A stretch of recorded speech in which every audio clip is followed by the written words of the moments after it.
sa literal na nilalanggam sa tamis. Itong susunod nating titikman, may pagka-bitter. Dahil ang bersyon ng Paris ng mga Ilonggo nang nagdi-discriminate raw ng mga single? Ay bakit naman ganon?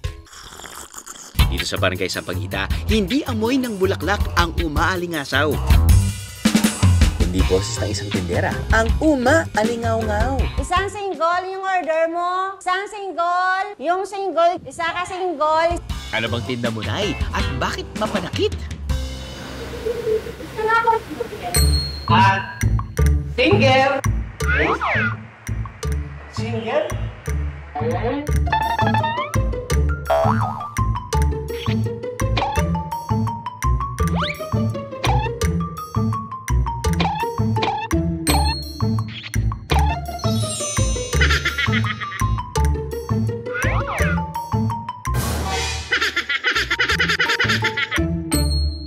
Talaga namang kahit single, mapapa-double daw ang order dahil sa putahing ito. Pero para lang ba talaga sa mga single ang tinda nila? Noong 1980 pa lang, single-double na yung pangalan. Pag kumakain ng mga driver, pagkabusog, single. Pagkagutom, double. Kaya hindi na namin inaalis yung pangalan.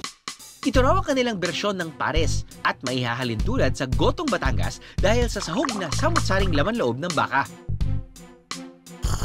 Kaya ko umabot ng double kahit single ako. Kaya akong bilhan ng sarili ko ng double. Double o single man, masarap pa rin kumain. Hindi na kailangan ng hugot. Namigid! I am nabiting kayo sa biyahe.